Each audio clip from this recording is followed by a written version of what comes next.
November 24, 1971. A quiet man in a dark business suit walked onto a commercial flight, with nothing that made him stand out. He smiled politely, ordered a drink, and then calmly handed a note to a flight attendant. Within hours, he would hijack an airplane, collect $200,000 in ransom, parachute into the darkness, and disappear forever. More than 50 years later, the FBI still doesn't know exactly who he was. This is the incredible true story of D.B. Cooper. The year was 1971. Flying in America was very different from today. There were no airport body scanners, no ID checks at security, and passengers could walk onto a plane with very little screening. Nobody imagined that this relaxed system was about to be tested in a way that would change aviation history forever. That afternoon, a man bought a one-way ticket for Northwest Orient Flight 305 from Portland, Oregon to Seattle, Washington. The ticket cost just $20. He carried only a black briefcase and wore a black clip-on tie, a white shirt, and a dark suit. To everyone around him, he looked like an ordinary businessman. The Boeing 727 climbed smoothly into the cloudy afternoon sky. A few minutes after takeoff, the man sitting in seat 18C quietly called over flight attendant Florence Schaffner. Without raising his voice, he handed her a folded note. At first, she assumed it was another passenger trying to flirt. She slipped the note into her purse without reading it. The man leaned closer and calmly whispered, "Miss, you'd better look at that note. I have a bomb." Florence unfolded the note with trembling hands. The message was short, direct, and terrifying. "I have a bomb. Sit beside me." She quietly sat down. The man opened his briefcase, just enough for her to see several red cylindrical objects connected by wires and what appeared to be a battery. Whether it was a real bomb has never been confirmed, but in that moment, it looked convincing enough. There was no panic in his voice, no shouting, no threats, just complete control. The hijacker gave Florence a list of demands. He wanted $200,000 in cash, 4 parachutes, 2 main parachutes and 2 reserve parachutes, and a fuel truck waiting in Seattle to refuel the aircraft. He made one thing perfectly clear. "If my demands aren't met, this plane will not land safely."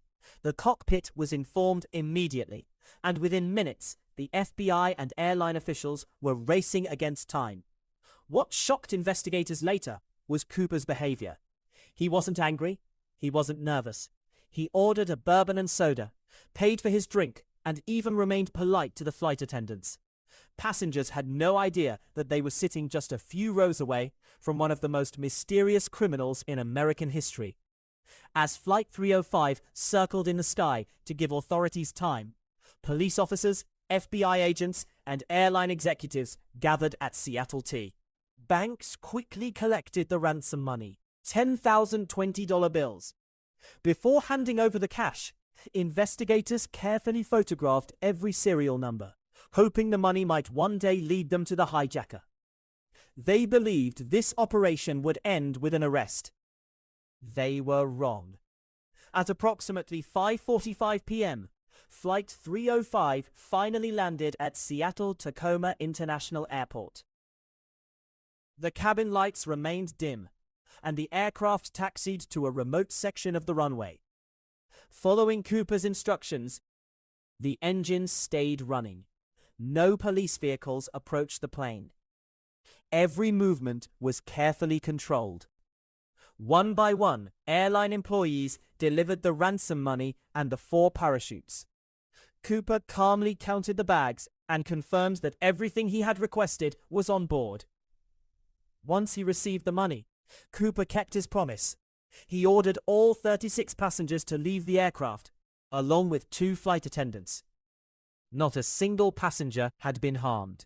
Most of them walked away believing they had survived a terrifying but unforgettable experience. None of them realized they had just witnessed the beginning of one of America's greatest unsolved mysteries. Only 4 people remained on board: the captain, the first officer, the flight engineer, and flight attendant Tina Mucklow. Cooper handed the pilots a new set of instructions. He wanted the aircraft to fly toward Mexico City at a low altitude of around 10,000 feet, with the landing gear partially lowered and the wing flaps set at 15 degrees. He also demanded that the cabin remain unpressurized. It was an unusual request, but one that suggested he knew the Boeing 727 remarkably well. At 7:40 p.m., Flight 305 took off once again, disappearing into the cold, rainy night over the Pacific Northwest. 2 U.S. Air Force fighter jets secretly followed from a distance, while another aircraft tracked the flight from behind. Inside the cabin, Cooper tied the bag of cash to his body, picked up the parachutes, and walked toward the rear staircase of the Boeing 727. Outside, freezing rain pounded the aircraft. Powerful winds howled through the darkness. No one knew what he was about to do next, but within minutes, he would vanish into history. At approximately 8:13 p.m., the cockpit crew noticed something unusual. A warning light indicated that the aircraft's rear air stair had been lowered. Moments later, the plane suddenly lurched upward, as if a heavy weight had just left the aircraft. The pilots couldn't see what had happened, but they knew one thing: D.B. Cooper had jumped. Outside, the conditions were brutal. Heavy rain, freezing temperatures, power, complete darkness. Below him stretched miles of dense forests and rugged mountains in the Pacific Northwest. If he survived the jump, it would be nothing short of extraordinary.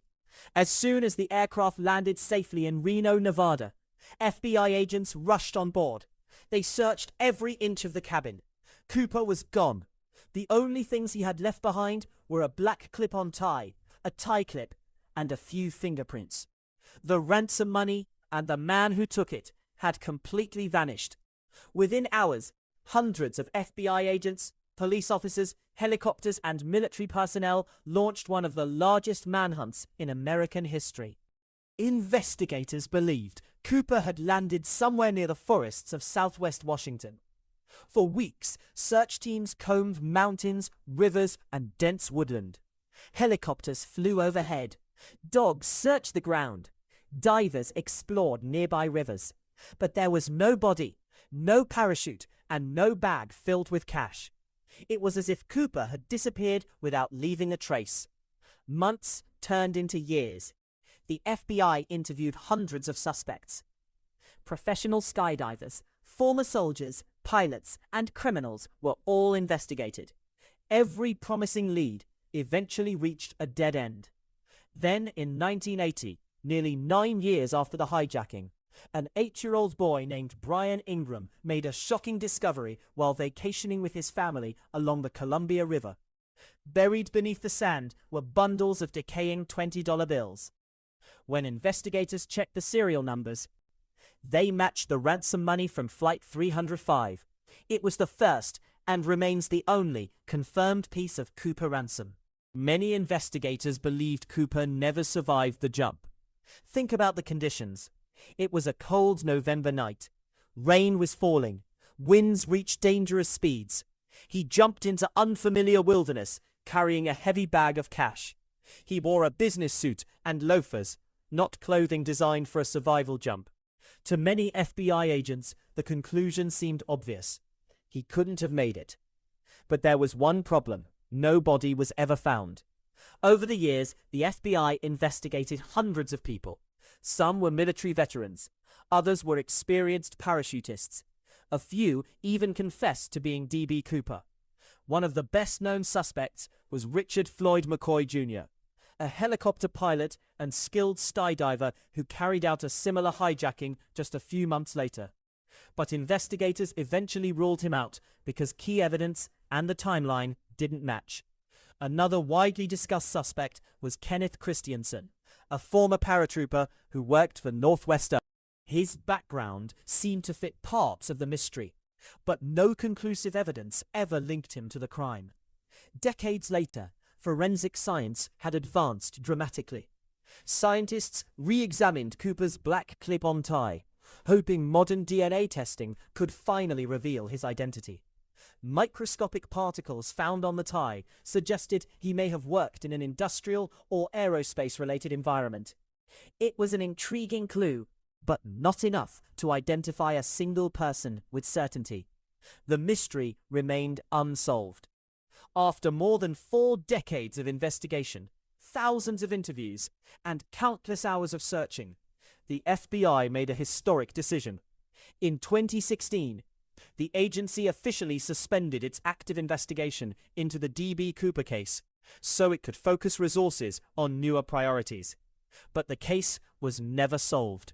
The hijacker's true identity remains officially unknown, and the mystery continues to fascinate investigators, historians, and ordinary people around the world. The first, and for many investigators the most likely, theory is that Cooper died the night he jumped.